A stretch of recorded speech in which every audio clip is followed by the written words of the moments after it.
أعوذ بالله من الشيطان الرجيم بسم الله الرحمن الرحيم وبه نستعين وهو خير المعين وصلى الله على سيدنا محمد وآله الطاهرين.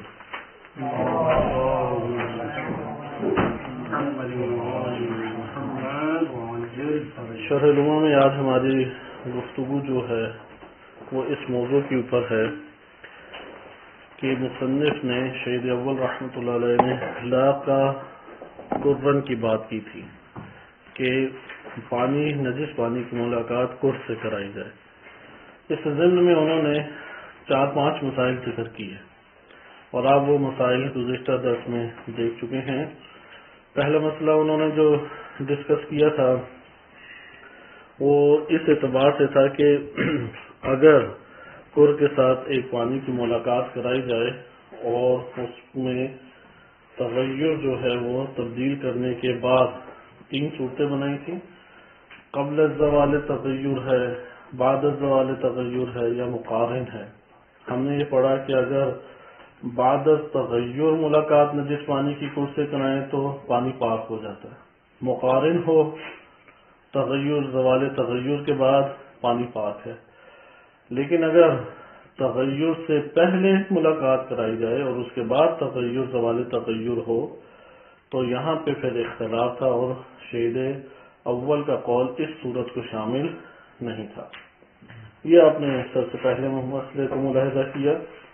اس کے بعد پھر ہمارے پاس دیگر مسائل آئے اور وہ مسائل یہ تھے کہ تقریباً اس سے ہی وابستہ ہم نے 3 مسائل اس میں مطالعہ کیے اور اس سب کا اطلاق سے استفادہ کیا گیا تھا. لا کا قرن نے مطلق کہا ہے. شیخ اول نے کیا کہا ہے؟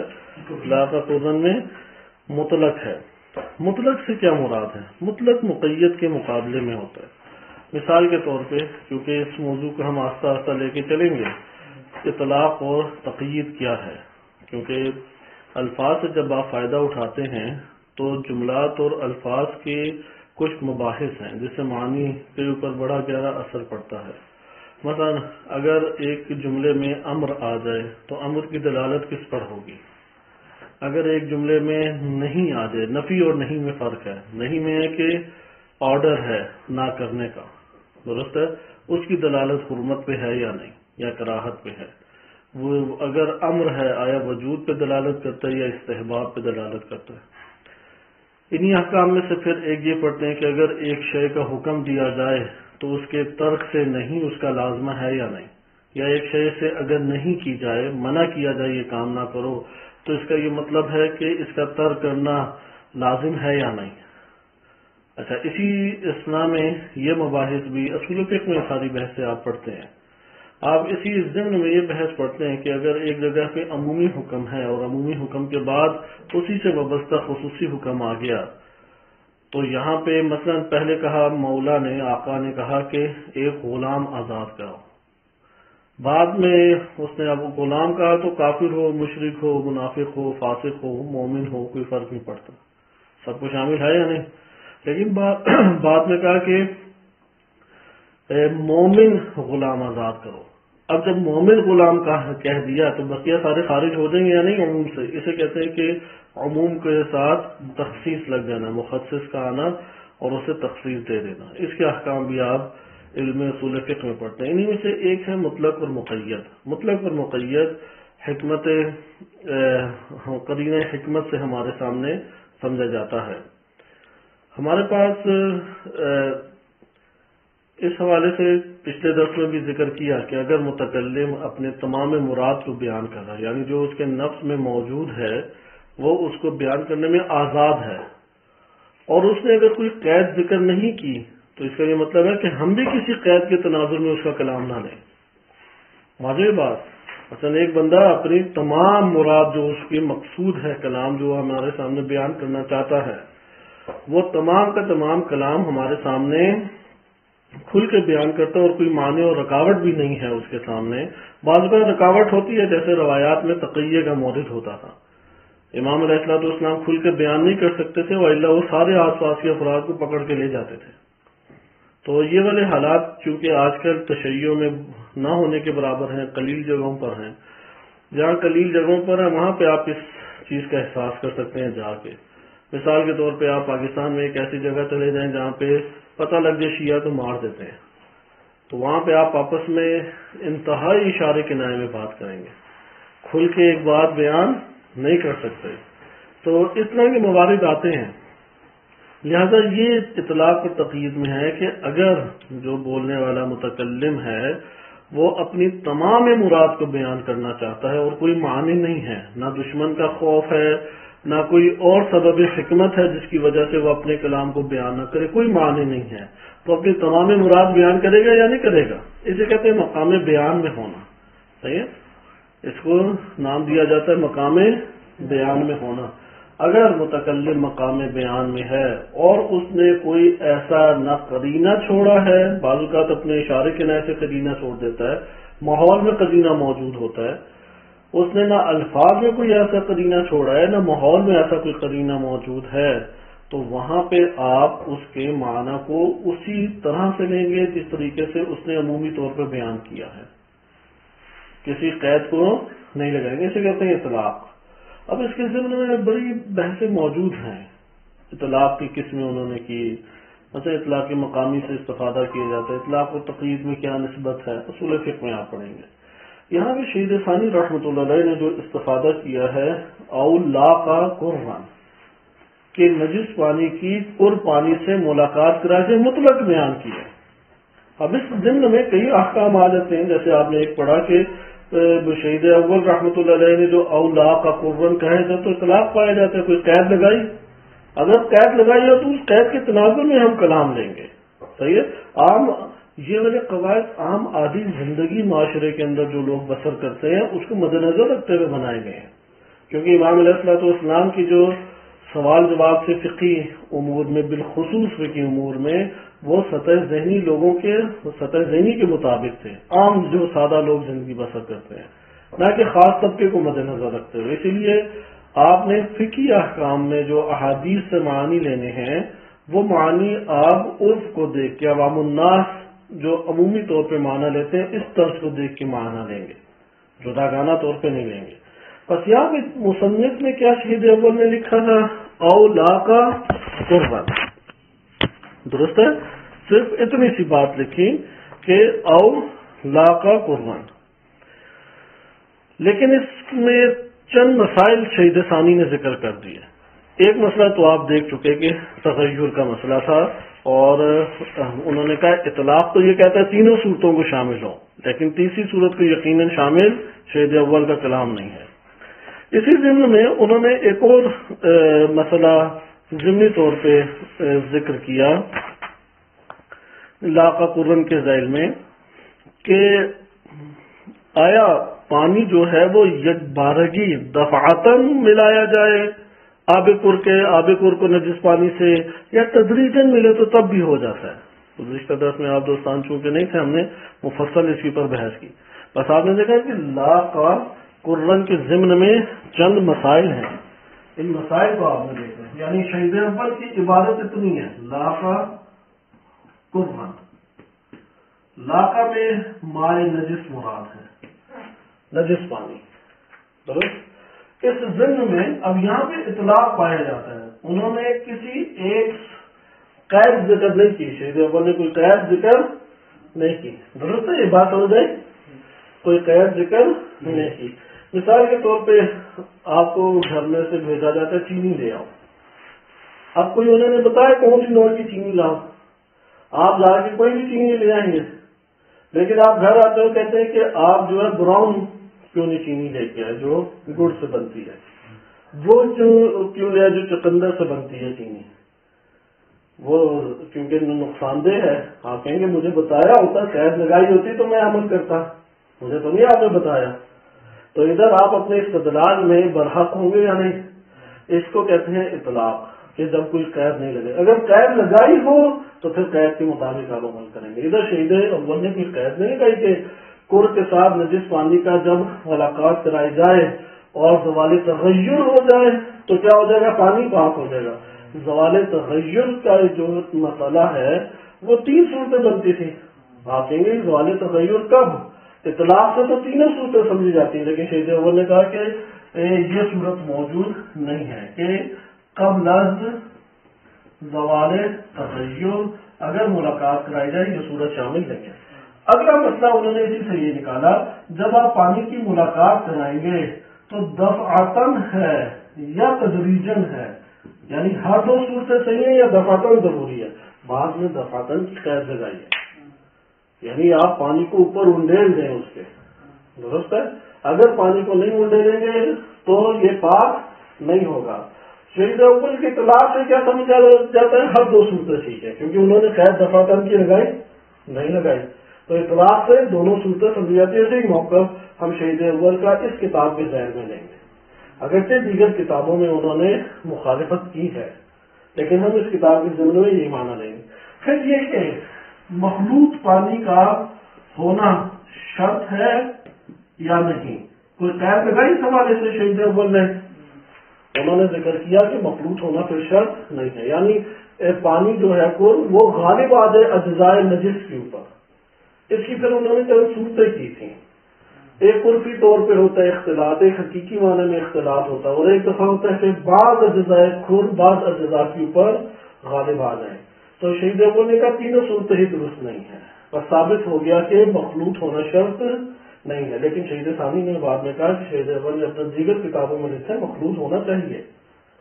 اور پھر ادھر سے ایک چوتھا مسئلہ انہوں نے ڈسکس کیا کہ اوپر سے نیچے ہو پانی ملاقات کرائی جائے یا برابر ہو دونوں پانی، نجس پانی اور کر پانی، یا کر پانی نیچے اور نجس پانی اوپر، کون سی صورت ان میں سے تینوں میں ہی صورت میں درست ہے پاک ہو جائے گا؟ مثال کے طور پہ نجس پانی نیچے پڑا ہے، زوال تغیر ہو چکا ہے، آپ نے اوپر سے یوں پانی پھینکا، پاک ہو جائے گا یا نہیں؟ اگر دونوں پانی برابر ہے، یہ نجس پانی ہے جیسے فرش کے اوپر ہوتا ہے اور یہ کر پانی یوں ملا اور غالب آ گیا، پاک ہو جائے گا یا نہیں؟ لیکن اگر نجس پانی اوپر ہو جیسے بوتل ہے اور بوتل میں سوراخ کر دیا اور نیچے ٹب ہے اور کر پانی سے زیادہ مقدار میں ہے، اب آپ نے بوتل یوں رکھ دی تو ملاقات ہوئی یا نہیں؟ لیکن یہاں پہ ملاقات ہوتے ساتھ ہی سارا نجس پانی بوتل میں پاک ہو جائے گا یا غلبہ آنا ضروری ہے نیچے سے کر پانی کا؟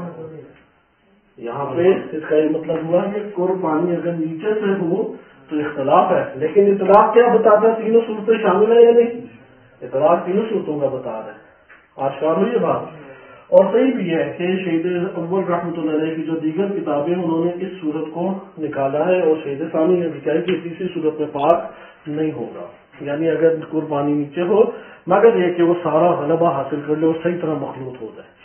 مجرد کیونکہ شہید اول کا کہنا ہے کہ مجرد ملاقات غلبہ آنا ضروری نہیں ہے، مجرد ملاقات سے کیا ہو جائے گا؟ پاک ہو جائے گا۔ ادھر ہمارے لیے یہ مسائل کس طریقے سے بہتر ہو جاتے ہیں؟ مثال کے طور پہ نجاست ہمارے سامنے پڑی ہوئی ہے، صحیح ہے، کوئی جانور ہے جو کہ حلال گوشت جانور نہیں ہے کیونکہ اس کا بول و براز کیا ہے؟ نجس ہے، وہ گندگی کر جاتا ہے، آپ نے گندگی اٹھا کے پھینک دی، اب وہ جگہ پاک کرنی ہے یا نہیں؟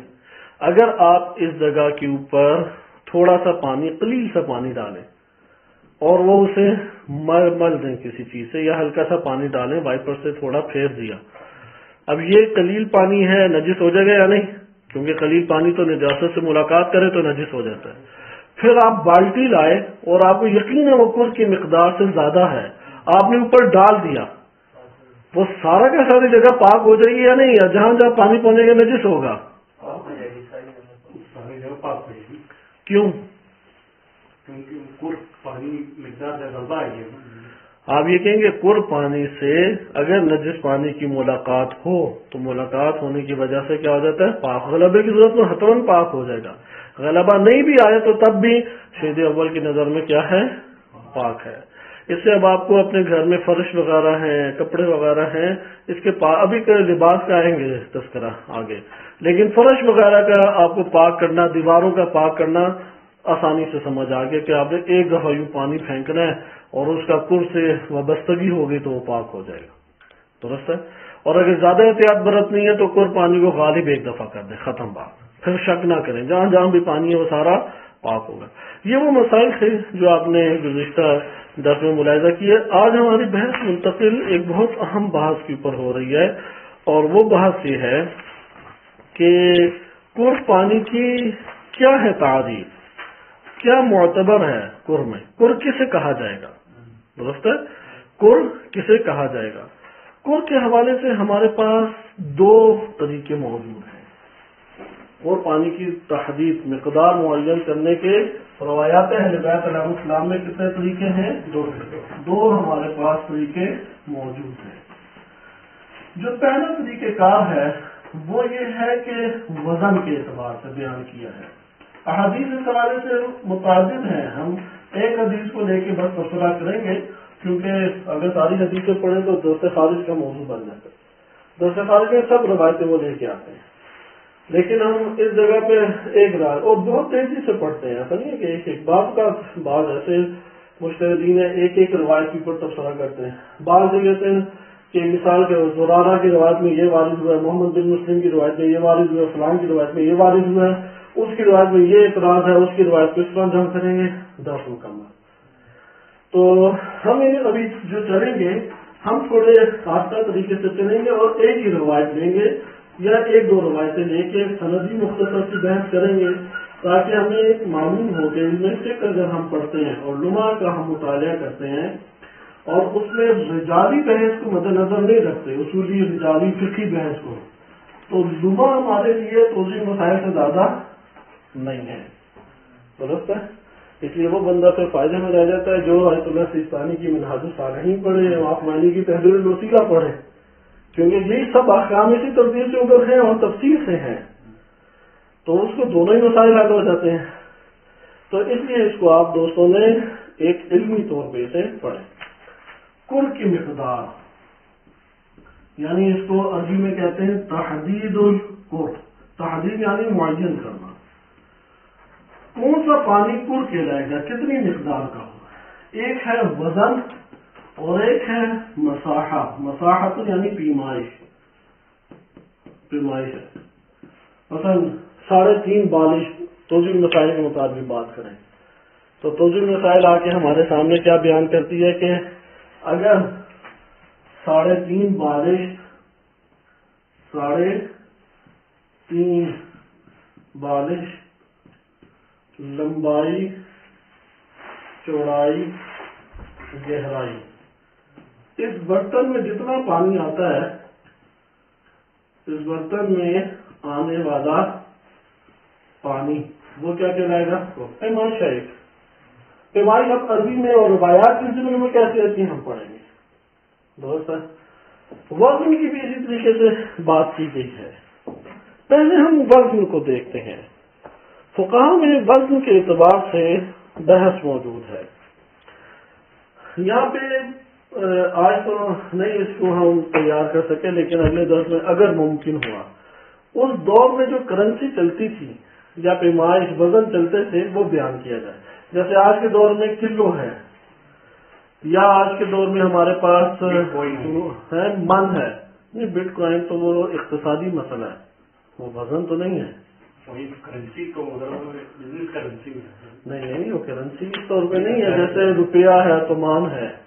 بٹ کوائن وہ اصل میں ہے ایک خاص بزنس کی نو، یعنی بزنس ہے کہ ایک گودام بڑے بڑے عالمی سطح پہ بنے ہوئے ہیں، تو وہاں پہ ایک مال دوسرے انسان کے مال ملکیت میں آ جاتا ہے اور پیچھے وہ سارا ہو رہا آن لائن، اس سے وابستہ ہے، وائلہ کرنسی سے اس کا ایسا تعلق نہیں ہے۔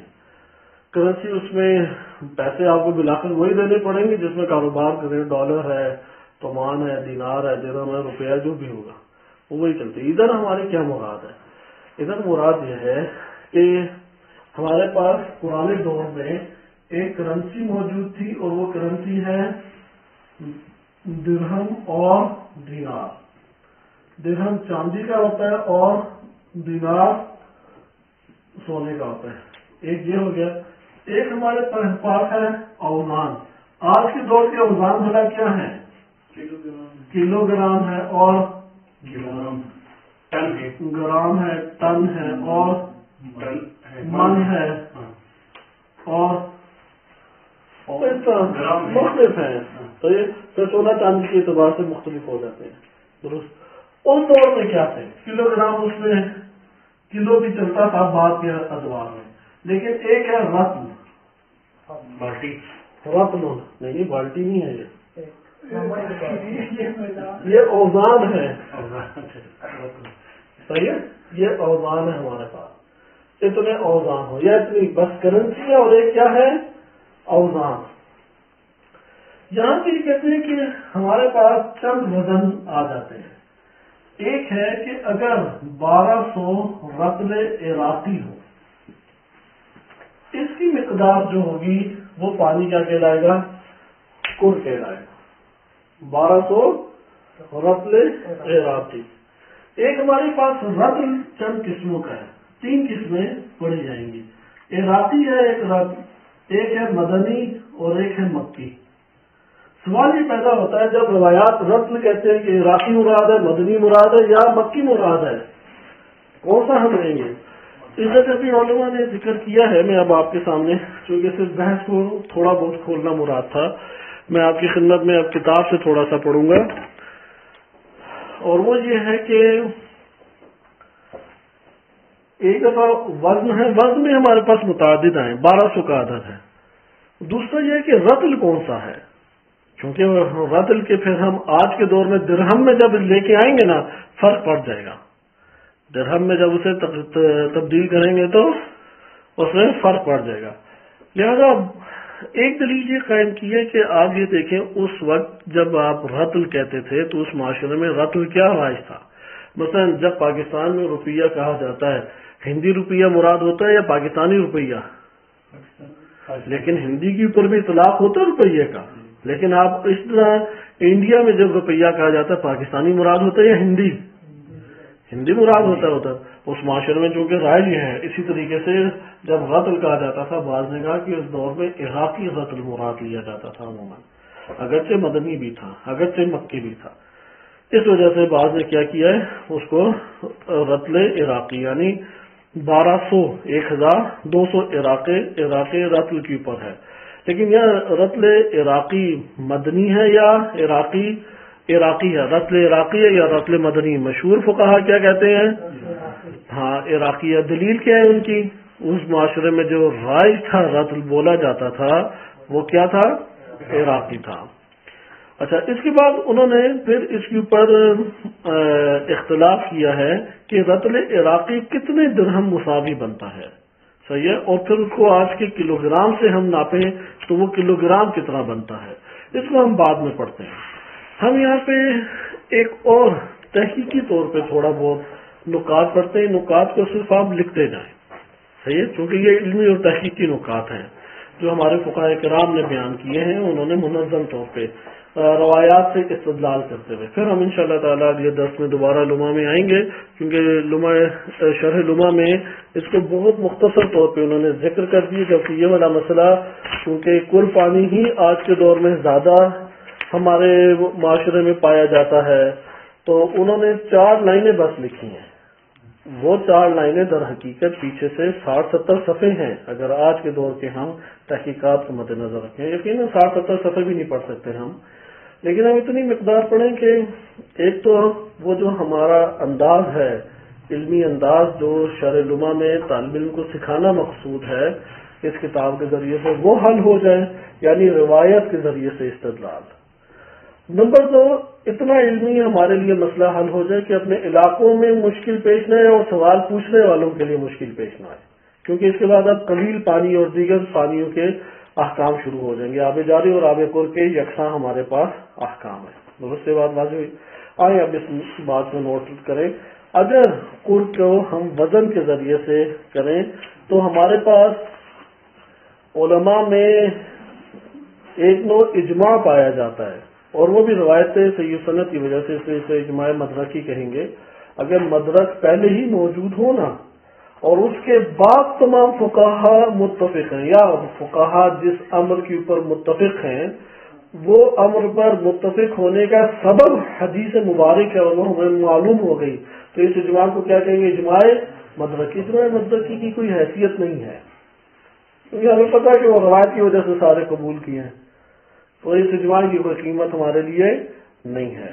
ادھر بھی اجماع مدرکی ہے، اور وہ کیا ہے کہ اذا بلغ الماء قدر کر، اگر پانی پہنچ جائے مقدار کر تک، فلم ينجسه شیء، تو کوئی شے نجس شے اسے نجس نہیں کرے گی۔ فلم ينجسه شیء، متنجس تو بدرجہ اولا نہیں کرے گی، پھر جب خالص نجاست نہیں کر رہی تو متنجس اسے نجس کر دے گی؟ نہیں کرے گی۔ کہتے ہیں کہ ہاں یہاں پہ ہمارے پاس فقط ملاقات کی وجہ سے آب کر نجس نہیں ہوتا، فقط ملاقات کی وجہ سے آب کر نجس نہیں ہوتا۔ یہ ہمیں دیہی علاقوں میں نا یہ والے مسائل ہیں۔ اب پاکستان میں اب پانی جو ہے وہ جمع کرنا پڑتا ہے، بجلی نہیں ہوتی کہ موٹر کھینچ کے لے کے آئے، تو پتہ لگ گیا کہ خون کا ایک قطرہ گر گیا، یا اسی طریقے سے ہم احتمال دیتے ہیں کہ واش روم میں آپ نے بڑا سا ٹب یا حمام رکھا ہوا ہے، تو اس میں ممکن ہے کہ نجاست بچے خیال نہیں کرتے، احتمال نجس ہو جائے، تو وہاں پہ آپ کو یہ والے محکام بہت فائدہ دیتے ہیں کہ قدر کل ہے یا نہیں، آپ قدر کل کیا رکھتے ہیں اور ٹینشن سے بچ جاتے ہیں کہ اگر نجاست گری بھی ہو تو رنگ ذائقہ بو جب تک تبدیل نہیں ہوگا تب تک پاک ہے وہ۔ لہذا انہوں نے ذکر کیا کہ ملاقات اگر نجاسات یا متنجسات میں سے کوئی شے قدر کر پانی کے ساتھ اگر ملاقات کرے تو کر پانی اس وقت تک نجس نہیں ہوگا جب تک اس کے اوصاف ثلاثہ متغیر نہ ہو جائے، رنگ ذائقہ بو میں سے کوئی ایک تبدیل نہ ہو جائے۔ اب یہاں پہ ہمارے لیے پھر کر پانی کی قیمت بڑھ گئی یا نہیں؟ آپ کہیں گے کر پانی بنتا کرتا یہ مجھے بتا دیں تاکہ ہم نجاسات سے بچ سکیں۔ تو انہوں نے پہلا معیار، دو معیار ہیں کر پانی کو جاننے کے، کتنے معیار ہیں؟ دو، ایک وزن ہے اور ایک مساحت ہے، صحیح ہے، ایک وزن ہے اور دوسرا کیا ہے؟ مساحت ہے۔ ہمارے پاس کرنسی اور وزن میں آپ نے فرق کرنا ہے۔ اس دور کی کرنسی کا کیا نام ہے؟ درہم اور دینار۔ اس کے اوپر باقاعدہ بعض اہل سنت نے کتابیں بھی لکھی ہیں، درہم اور دینار کیسے بنائے جاتے تھے، کتنی قسموں کے ہوتے تھے، اور ان کے اوپر چاپ ہوتی تھی یا نہیں، بنو امیہ کے دور میں کیسا دینار اور درہم تھا، بنو عباس کے دور میں کیسا، دلچسپ ہے۔ اور پھر وہ معادل فقہا، ہمارے جو فقہا نے کام کیا وہ یہ کام کیا ہے کہ ائمہ علیہ السلام کے دور میں جو درہم اور دینار تھا اس کو اگر آپ روپے میں یا تومان میں اگر لانا چاہیں تو اس کو مساوی کرنا چاہیں تو کیسے مساوی کریں، تو وہ اب انہوں نے لکھ دیا کہ اتنا یہ بنتا ہے، آج کے گرامز کے مطابق لکھ دیا اس دور کے۔ اس لیے چھوٹے چھوٹے مسائل ہیں اس میں آ جاتا، مثلا بچے کو اتنی زور سے مارا اس کی جلد لال ہو گئی تو اب دیت آ جائے گی اس کے اوپر، تو وہ کتنی دیت دیں، کس کو دی جائے، تو ادھر آپ کہیں گے کہ اچھا وہ اس میں بتایا کہ مثلا اتنے درہم ہے، اتنے دینار ہے، تو آپ اس کو پھر ادھر لائیں گے۔ نہیں اپنے ہی پرائے بچے کا تو ویسے ہی نہیں مار سکتے، وہ تو بے درجہ اولا دیت دینا ضروری ہو جائے گی۔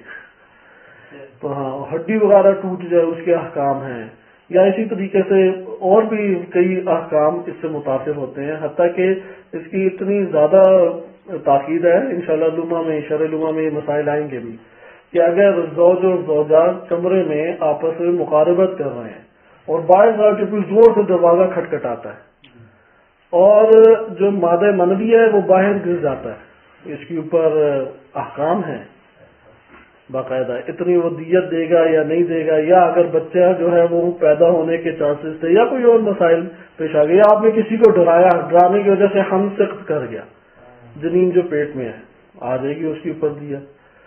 تو یہ احکام ہے اہمیت رکھتے ہیں، اس لیے یہ پیمائش ہے، اس لیے علماء کہتے ہیں میتھمیٹکس کے فلسفے کے لیے نہیں، فقہ کے لیے بھی آج کل بہت ضروری ہو چکی ہے۔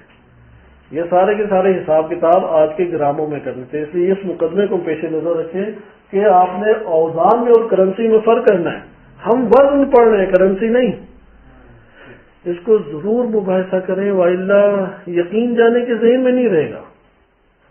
بعض کتابیں ہیں جیسے کفایہ، معروف ہے کہ آغا جعفر سبحانی اور آغا ناصر مکارم شرازی دونوں ہی مرجع تقلید ہیں، دونوں کلاس فیلو تھے، انہوں نے 9 مرتبہ اول سے آخر تک دہرائی ہے، مباحثہ کیا 9 مرتبہ، لما نے کفایت الاصول، اسی لیے مقاصد کا بھی کوئی عدد ہے، 7 یا 6 دفعہ انہوں نے اول سے آخر تک مباحثہ کیا، یعنی آپ مباحثہ نہیں کریں گے آپ کے لیے شقیں ہی نہیں حل ہوں گی. پڑھانے والا تو سیکھ جاتا ہے کیونکہ وہ تکرار اتنی دفعہ کر رہا ہے. سننے والے کے ذہن میں نہیں بیٹھتا.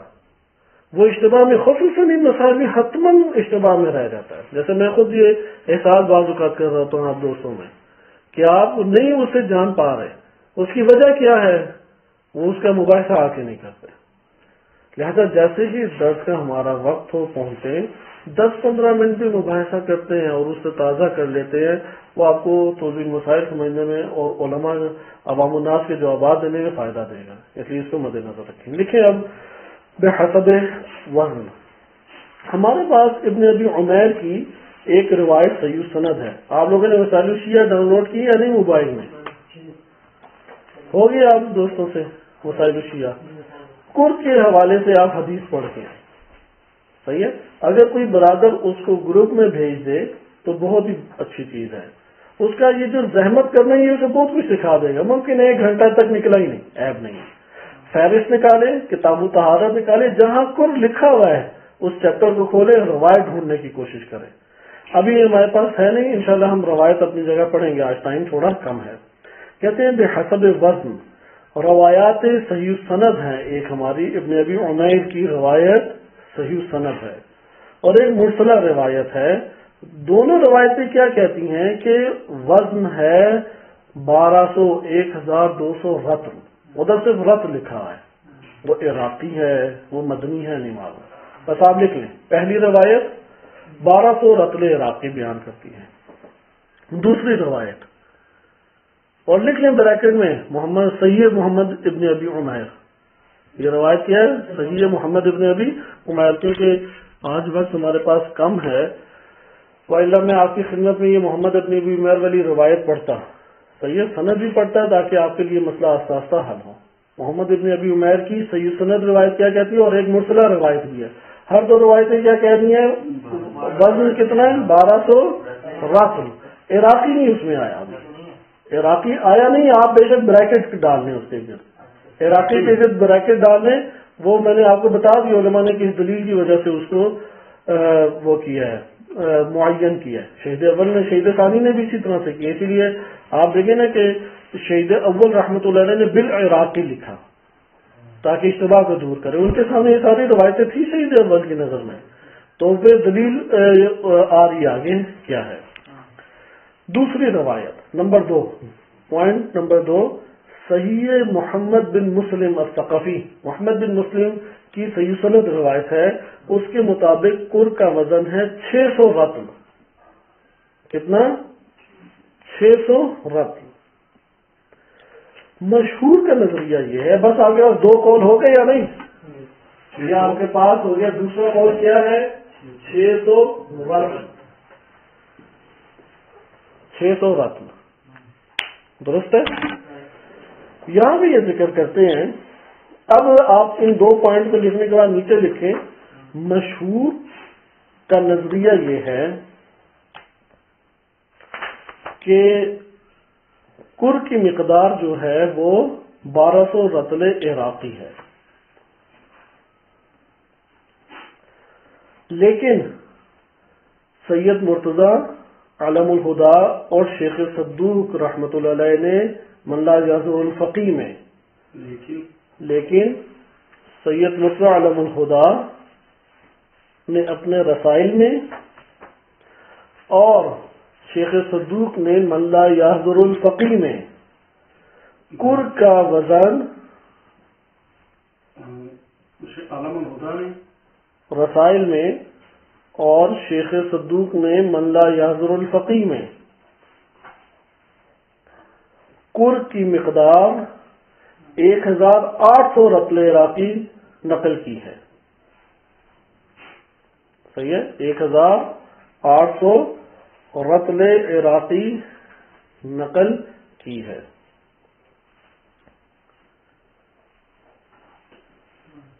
اچھا، یہاں پہ اب بحث چل پڑتی ہے کیسے ان تینوں کو ہم جمع کریں اور جوڑیں. یعنی رطل کی جمع ہے ارطال. یہ یاد رکھیں، رطل کی کیا جمع ہے؟ رطل. اس کی جمع آتی ہے ارطال. ایک ہمارے پاس رطل عراقی ہو گیا، ارطال عراقی، مدنی اور مکی. درست ہے.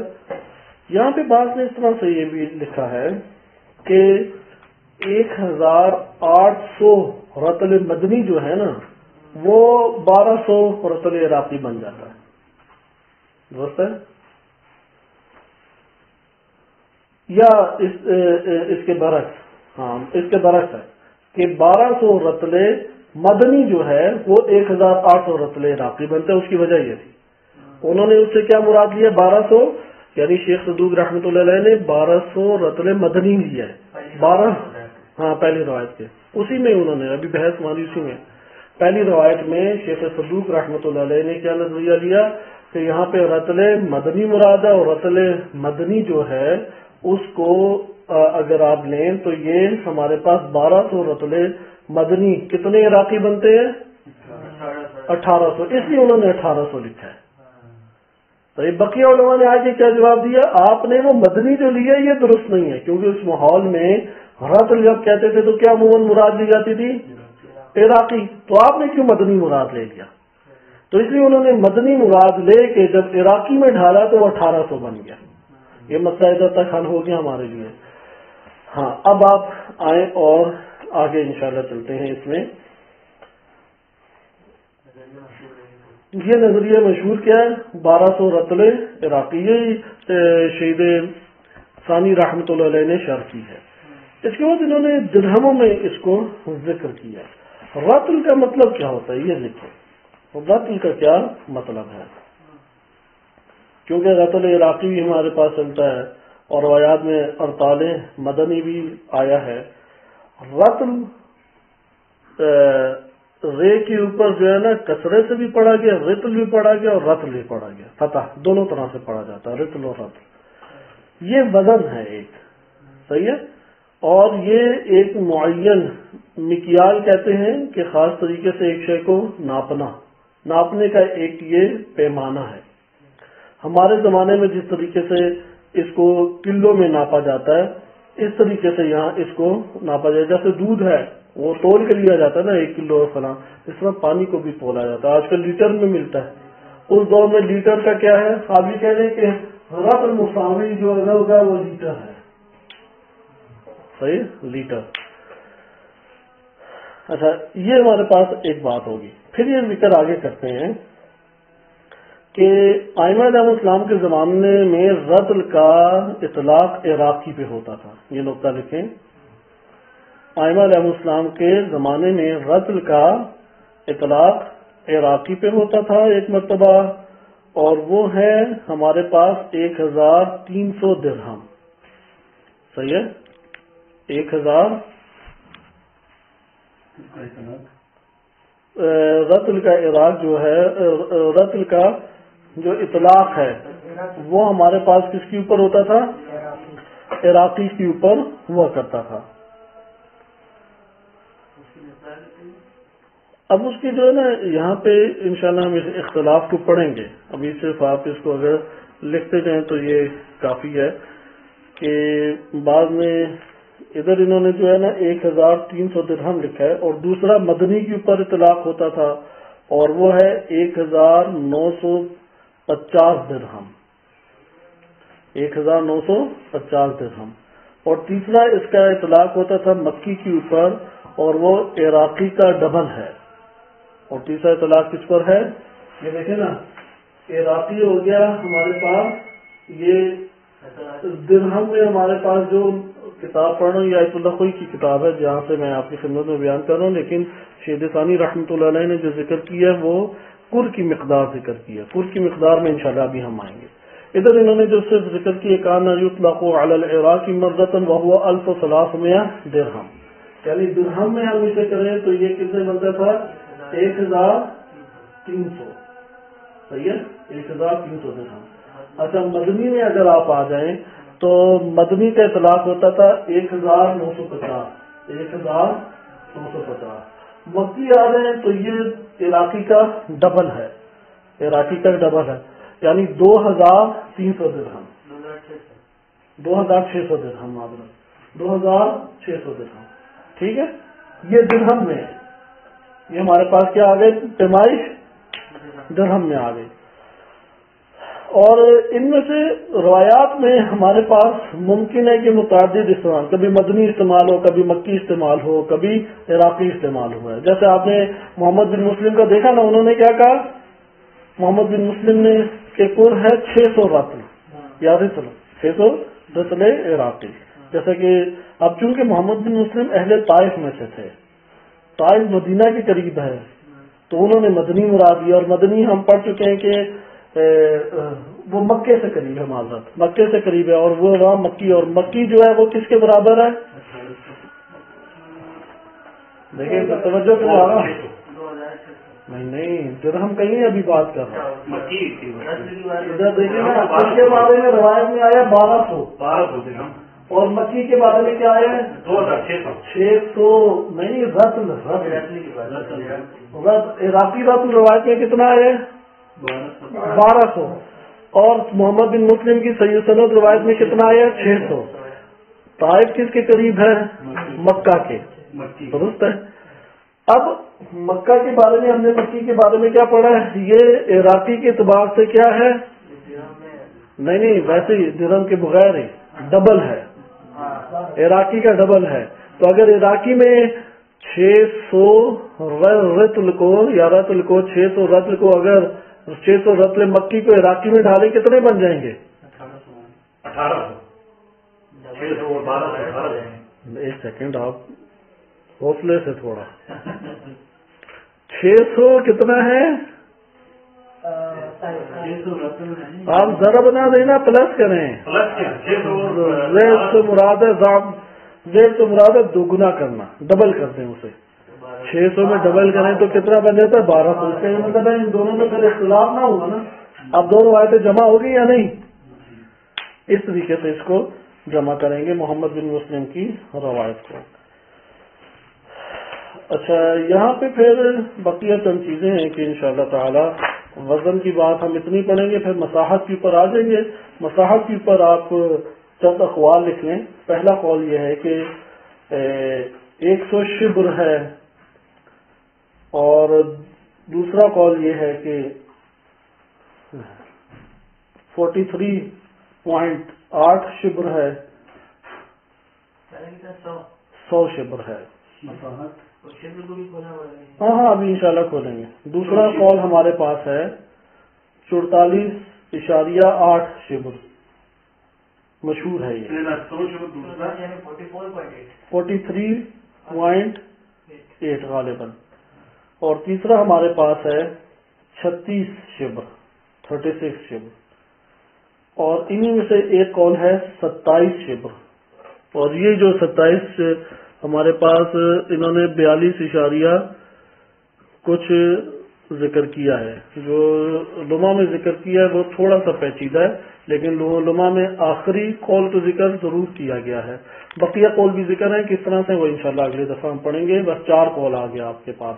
پہلا 100 شبر، دوسرا 43.8 شبر، اس کو لمحہ میں بھی ذکر کیا گیا لیکن الگ طریقے. تیسرا 36 شبر اور چوتھا 27 شبر.